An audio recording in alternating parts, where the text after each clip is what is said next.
Perkenalkan, saya Desri Mentari Nazara, mahasiswa aktif di Universitas Samratulangi Manado, Fakultas Ekonomi dan Bisnis, NIM 2006110211. Dan saat ini saya akan mempresentasikan contoh manajemen strategik pada usaha bisnis terkecil, terkhususnya di tempat tinggal saya, yaitu di Sumatera Utara di Pulau Nias. Selamat menonton. Jadi usaha bisnis yang saya ambil di sini yaitu warung sembako atau biasa disebut warung sembako Agus di Desa Banuagea, Kecamatan Tembelwa, Kabupaten Nias Utara, Sumatera Utara. Dan dosen pengampu yang mengambil mata kuliah manajemen strategik ini yaitu Dr. Bode Lumanau, SEMM. Jadi sembako adalah singkatan dari 9 bahan pokok yang terdiri atas berbagai bahan-bahan makanan dan minuman yang secara umum sangat dibutuhkan masyarakat. Dan warung sembako yang saya teliti sendiri adalah warung sembako Agus milik kami sendiri yang ada di Pulau Nias dan baru dibuka setahun yang lalu pada tahun 2022. Dan hasil penjualan pengusaha warung sembako ini biasanya digunakan untuk menutupi modal yang telah digunakan dan untuk kebutuhan sehari-harinya. Memang tidak besar keinginan dalam mencari keuntungan dari usaha ini karena masih belum terlalu ada perkembangan karena masih dibuka setahun dan banyak pesaing. Untuk mencapai keuntungan yang maksimal, maka perlu dilakukan analisis strategik bisnis dalam mengembangkan usaha ini. Jadi strategi bisnis ini merupakan arah yang akan ditempuh suatu organisasi ataupun perusahaan dalam menjalankan bisnis guna mencapai visi bisnisnya atau bisa disebut dalam mencapai tujuan bisnisnya. Dan merumuskan strategi bisnis melibatkan pengambilan keputusan pada tingkat unit bisnis. Dan di sini hanya ditunjukkan bagaimana cara bersaing.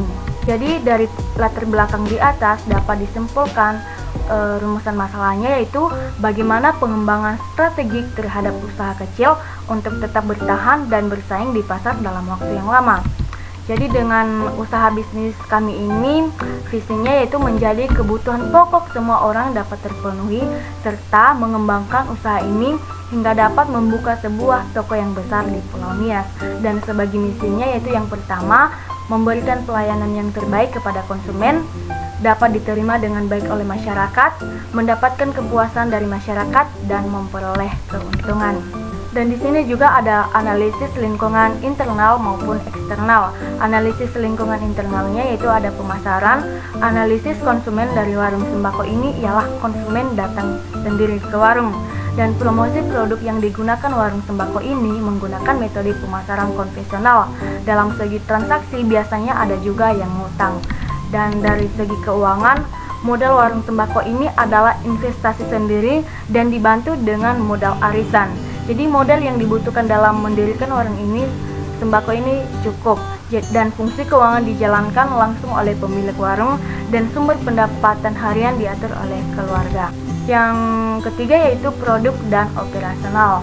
Jadi produk yang terdapat pada warung sembako ini memiliki kualitas barang yang terbaik hingga barang yang expire hampir tidak ada karena selalu habis sebelum expire. Dan sebagai HRD atau sumber daya manusia, itu warung sembako ini tidak ada pegawai, tapi yang bekerja keluarga termasuk mempekerjakan anaknya sendiri. Sekarang yaitu analisis lingkungan eksternal. Yang pertama yaitu persaingan antar pedagang sejenis. Di Desa Banuagea sendiri terdapat banyak warung sembako yang bersaing mendapat perhatian konsumen. Warung sembako sendiri mengemukakan bahwasanya akhir-akhir ini sulit sekali bersaing dikarenakan yang dijual juga barang-barang yang sama, hanya mungkin bisa bermain di harga untuk menarik pelanggan. Dan yang kedua yaitu potensi masuknya pesaing baru. Untuk pesaing baru di Desa Banuagea saat ini sudah ada. Dan bisnis pesaing lebih besar yaitu toko sembako. Jadi hal ini juga konsumen makin berkurang di warung sembako ini dan lebih memilih membeli di toko besar yang berdiri tersebut. Dan selanjutnya yaitu daya tawar pemasok. Jadi pemasok sembako ke Desa Banuagea itu termasuk tidak ada dan para pemilik warung membelanjakan modalnya di desa sendiri di toko-toko besar dan tidak memakan biaya dan waktu. Dan mereka dengan leluasa memilih daftar harga sembako yang bisa sesuai dengan konsep bisnis, memperkecil pengeluaran dan dapat untung yang sebesar-besarnya. Dan yang terakhir yaitu daya tawar konsumen. Jadi minat konsumen untuk belanja di warung sembako Agus ini tergolong sedikit karena banyaknya pesaing dan konsumen suka membandingkan harga dengan warung yang lain. Sekarang yaitu tujuan dan sasaran. Tujuan usaha ini yaitu banyak manfaat dan tujuan didirikannya warung sembako, baik bagi diri sendiri maupun masyarakat sekitar. Bagi pemilik sendiri usaha ini untuk memenuhi kebutuhan keluarga dan usaha mandiri.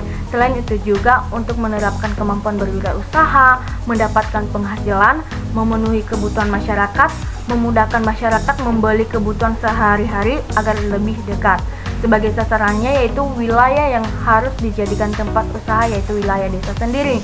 Dan target warga yang ada di desa itu sendiri dan pemilik melihat banyaknya peluang bisnis pada penjualan bahan sembako dibanding di pasar yang jarak dari desa ke pasar juga cukup jauh sehingga bisa dijadikan manfaat peluang ini. Sekarang masuk pada analisis SWOT.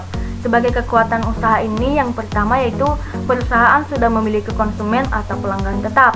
Yang kedua, memberikan jaminan kualitas kepada pelanggan. Dan yang ketiga, pemilik modal sendiri tidak terikat dengan sektor lain. Jadi kekuatan warung ini ialah modal dijalankan sendiri oleh pemilik warung, sehingga pemilik warung dapat dengan bebas mengatur keuangannya tanpa adanya campur tangan orang lain. Kelemahannya yaitu yang pertama, tidak ada pelatihan khusus yang diberikan kepada karyawan atau keluarga maupun anaknya. Yang kedua, pemilik hanya memantau dari pergerakan karyawan dalam menjalankan tugasnya. Jika ada kesalahan, maka akan diberikan arahan. Dan yang ketiga, sistem manajemen belum tertata dengan baik. Yang keempat, layanan masih perlu ditingkatkan karena selain berjualan juga ternyata sangat dibutuhkan interaksi sosial yang baik. Sebagai peluang yaitu yang pertama, memperbesar bangunan warung sembako Agus menjadi toko sembako yang besar dan menambah modal untuk penyediaan barang yang lebih lengkap agar konsumen tidak perlu mencari toko lain. Dan yang kedua yaitu kepercayaan dan hubungan yang baik dengan konsumen. Hal ini menjadi peluang karena dengan memiliki hubungan yang baik dengan konsumen, maka bisa jadi konsumen tersebut akan menjadi pelanggan tetap di warung sembako Agus.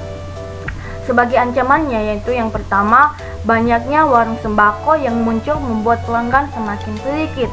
Yang kedua, persaingan dalam pemasaran yang semakin ketat. Dan yang ketiga yaitu harga yang fluktuatif atau perubahan harga.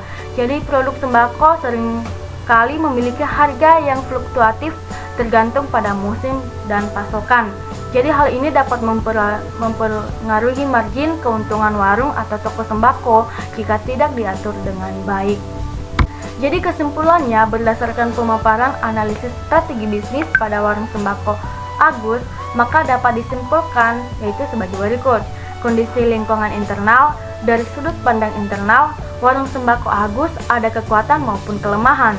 Jadi kekuatannya yaitu mempunyai karyawan tetap dan tidak perlu mengeluarkan gaji untuk karyawan karena pekerja merupakan pemilik dan keluarga sendiri. Dan modal untuk membuka warung sembako ini adalah dari modal sendiri. Dan kelemahannya masih di tahap pengembangan warung maupun ketersediaan produk atau barang yang masih terbatas karena masih kurangnya.